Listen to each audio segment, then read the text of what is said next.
Hello, ladies and gentlemen. Welcome back to Lazy MMA, the best place for MMA picks on YouTube. Listen, guys, it's been a long time. I took a little bit of a hiatus, 2 weeks. I had to get back into the zone, Truth be told, I am a student, so I haven't had the time to give you my picks and predictions. I've been killing it, though. Listen, I've been killing it. But listen, I've been honed in onto what's going on this week. And the lines have been a little bit shitty, okay? If I'm being honest with you. A lot of these odds, a lot of these fights are coin flips. However, I think I found a few spots that we can make some money this week. So let's get right into it. Let's start off with our underdog lock of the week. Listen, I was going to pick Paulo Costa, and I'll get back to that later. But he looked not too great on the scales. He looked a little bit drained, and so I had to come back, and I had to recuperate, and I had to think, who am I gonna pick? I gotta give these people a pick that's gonna make them some goddamn money. So who did I pick? We're going with Esteban Ribovics at plus 175 against Mateusz Gamrot. All right, listen, let me get right into it, okay? Before I talk about Esteban Ribovics, let's talk about Mateusz Gamrot. Listen, I understand his last fight, he got subbed by Charles Oliveira, but that's Charles Oliveira. However, I want to talk about this guy's track record. I want to talk about this guy's style. I want to talk about his deficiencies. Listen, this guy gets dropped in almost every single one of his fights. This guy is a grappling aficionado, but with his wrestling, he doesn't really lay down ground and pound. He doesn't really have a sub threat and whatnot. What he usually likes to do is set up his boxing with a 1 and a 2, take a double leg down, take the opponent to the ground and ride out a decision. However, if you force Mateusz Gamrot into a scrap, like look at against Dan Hooker. Dan Hooker, that loss has aged absolutely terribly. But what did Dan Hooker do in that fight? He negated the takedowns, and in those brief lapses between each takedown attempt, Dan Hooker forced a scrap. And when Mateusz Gamrot is on his back foot and he's forced into a scrap and he doesn't have the center of the octagon to shoot a takedown, this guy does not like being hit. He does not respond well, and he does not have a lot to respond. And Esteban Ribovics boasts a 70% takedown defense percentage. How insane is that? I think that Esteban Ribovics is going to go out there, negate his takedowns, and force a scrap. That's what he does in every single one of his fights. That's what he did against Elvis Brenner. And even against Nasrat Hakparast, I think he got robbed. This guy forces a scrap in every single one of his fights. He is your favorite fighter's favorite fighter.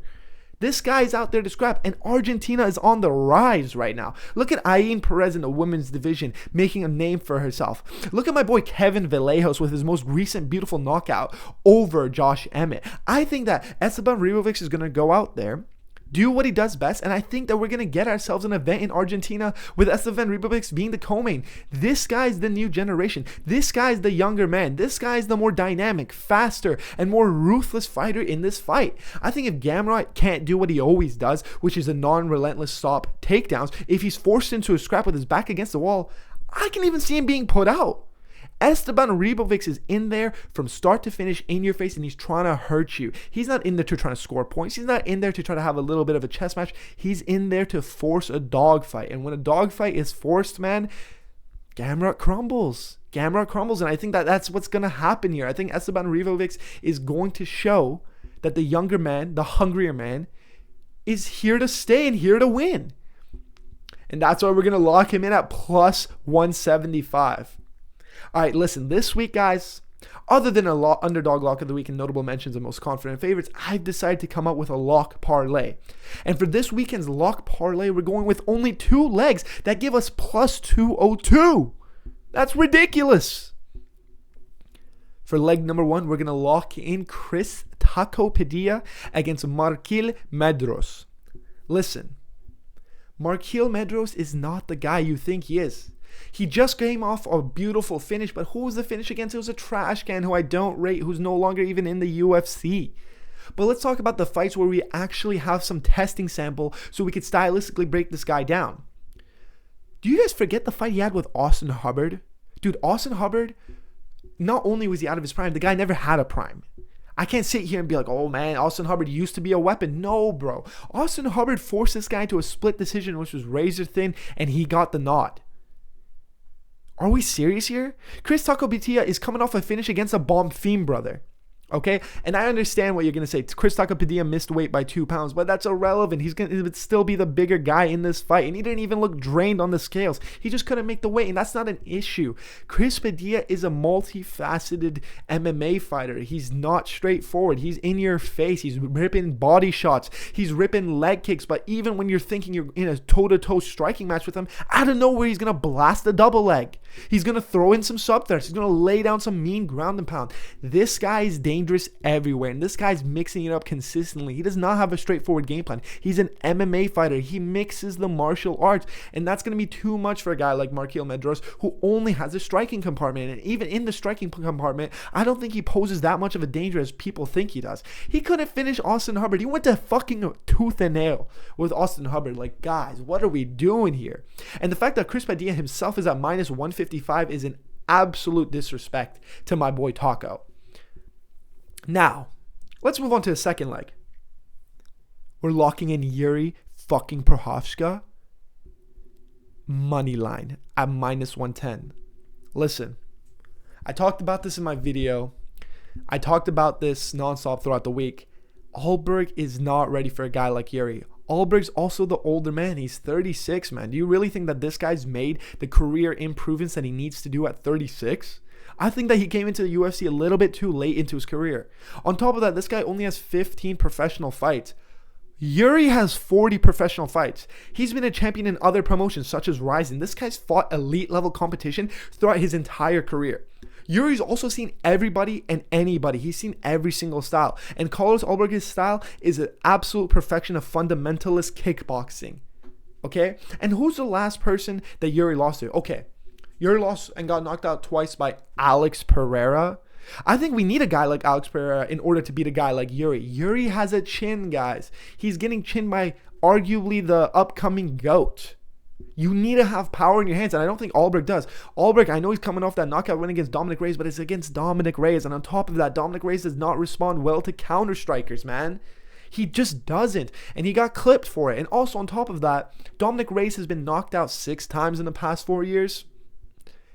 Like, Ulberg went tooth and nail with Volkan Oezdemir and had a really close fight. And he arguably lost against Jan Blachowicz. I think in this day and age, Yuri would absolutely run through Jan Blachowicz. Now, I'm not talking about prime Jan because that could give him a little bit of trouble. But modern day Jan, slow-ass 41-year-old Jan. And let's talk about Ulberg's only loss. And that Ulberg's only loss did take place in the UFC and is against Kennedy Nzechukwu, who... It's not very relevant who Kennedy Nzechukwu is because later on he got knocked out. Chinny hasn't had the best career. But why did he lose in that fight? Why did he get knocked out? Listen, he was doing well in that fight. He was pitter-pattering those leg kicks. He was establishing his jab.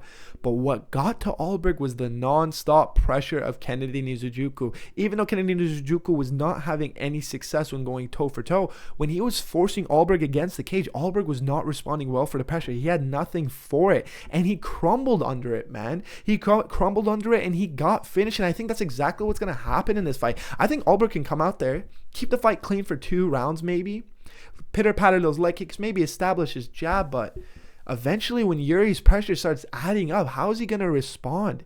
He's never fought a guy like Yuri, and the only guy that's close to a guy like Yuri is Kennedy Nzechukwu, and he got knocked out. And granted, that was 5 years ago, but regardless, it's evident in styles make fights that Ulberg is not a type of guy who's going to respond well to pressure. And I think that Yuri is going to take the fight to him and land that knockout blow against the cage in rounds 2 or 3. I'm calling an early finish, guys. In order for Ulberg to win, he needs to fight a perfect fight for 25 minutes. And Yuri Prochazka has only gone to decision 1 time in his career, and that was 11 years ago, ladies and gentlemen. 11 years ago. And I don't think Ulberg has the power like Alex Pereira to finish a guy like Yuri. And for that reason, we have to lock in Yuri, and I think he's going to get the finish, ladies and gentlemen. Let's move on, all right? That's our lock parlay of the week. I think it's going to absolutely smack. But let's go on to the most confident favorites. Listen, this card is hard to predict, ladies and gentlemen. It is a coin flip from start to finish. But I do have 2 spots where I think that we've got some great parlay pieces for this weekend. Let's start off with Charles Radke at minus 170. Charles Radke is taking on Francisco Prado. Both of these guys are former lightweights that have moved on to welterweight, except Francisco Prado has found no success in the welterweight division. The fact of the matter is, I think that Francisco Prado is too young and he's too simple. He doesn't have much other than his boxing, and even against that close fight he had against Nikolai Vertodenikov, it was evident that when you have a lot more than him, when you have those kicks, when you can spam to the body, that he has no response for it. All he has is pure offensive output, and he takes shots in order to give shots, and I think that's dangerous against a guy like Charles Radke.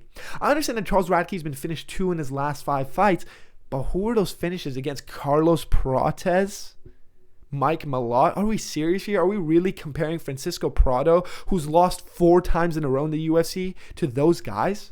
I don't think Francisco Prado has anything for Charles Radke. I think that Charles Radke is going to be a substantially bigger guy. I think he's going to be bigger. I think he's going to be rangier. I think he's going to be faster. I think he's going to be more dynamic. And I think that he's going to be able to mix it up. He looked phenomenal in his last one against Daniel Franz when he showed that he has the jiu-jitsu capabilities on top of his striking. I think he's going to piece up Francisco Prado. Now, Francisco Prado is a tough motherfucker, but I can see Francisco Prado getting dropped and subbed. I just think that Radke's bigger, faster, more dynamic, and has more to bring. And he's had UFC wins where Francisco Prado, we've seen his ceiling. He's just too young and too inexperienced. Now, let's move on to our second most confident favorite, and we're going to pick Curtis Blaydes at minus 120. Listen, before I go on, in my picks and predictions video, I was shitting on Josh Hokit a little bit, but I can't lie. After that press conference, this guy won me over a little bit. He's funny, he's witty. I got to give it to him. It's a little cringe, but we need more of that in the UFC. But regardless of all that, we're here to talk about the fight game and not the personality game. All right? Listen, who is Josh Hokit's best win? Denzel fucking Freeman? What? And we're just jumping him to number 5. I hate that the UFC does this. The UFC wants young blood in the heavyweight division, so they're immediately shooting them up the rankings. Like, look at Talison Teixeira fighting Sergey Pavlovich. Like, what are we doing here, Dana? I think that this is a test that's way too much, way too fast for a guy like Josh Hokit. And you know what's interesting about Josh Hokit's last win? He won by middle finger, where he walked away in the last 5 seconds, flipped off his opponent, and the ref decided to waive the fight. But why did he do that? He was not just doing that to aura farm. He was doing that because he was gassed out. And I think that Curtis Blaydes, with his veteran savvy skills, is going to show this guy that there's levels to this game. And what is Josh Hokit's best capability? How does he break down his opponents? He breaks down his opponents with his wrestling game, but that's irrelevant in this fight. Curtis Blaydes is arguably the best heavyweight wrestler of all time. He has the most amount of takedowns landed in the heavyweight division. He's a former NCAA All-American wrestler. I think it's completely irrelevant. And let's talk about size. Heavyweight division is not just about skill, it's about size, man. And Curtis Blaydes is 6'5", 260.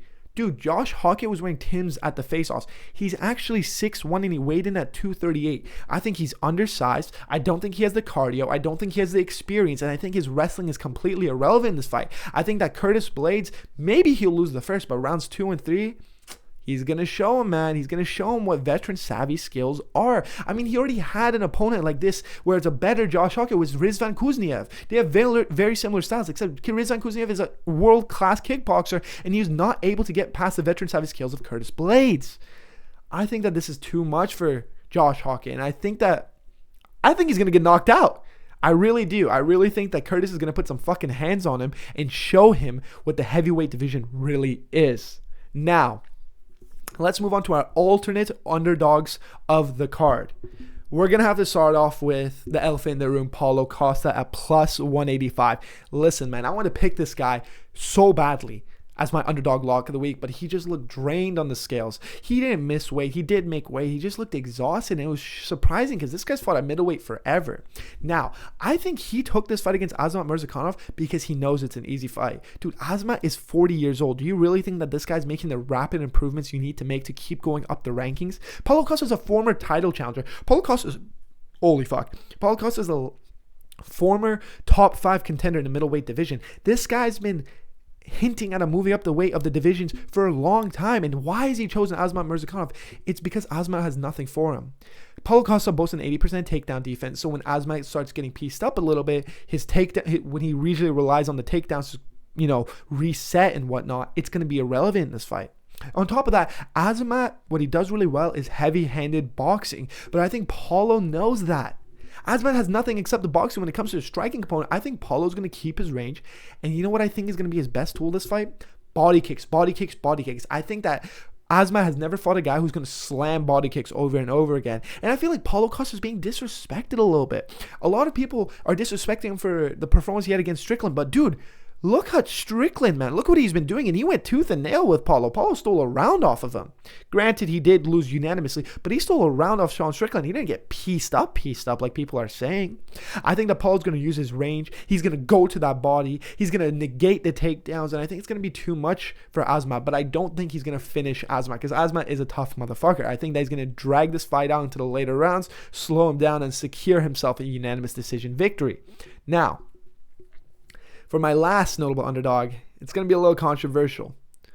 We're going to go with Johnny Walker at plus 130, and I want you guys to be careful. This isn't an underdog that I'm super confident in, that I can give a crazy analysis on, but here's the thing, man. Both these guys have no chin, except I feel like Johnny Walker knows that he has no chin. He's been clearly making the improvements in his game to slow it down and slow down his goofy, unorthodox movements, because against a guy like Mingyang Zhang, instead of doing his crazy shit from the start of the bell, he picked his shots and he brought in the unorthodox moves like the flying knees at perfect opportunities. And I think he's going to do that against a guy like Dominic Reyes. And I think that Dominic Reyes does not respond well to counter shots and only fights well off his front foot. And I think that Johnny Walker's unorthodox movements and his ability to cut the angles, he'll be able to land a crazy, weird shot that will put out Dominic Reyes.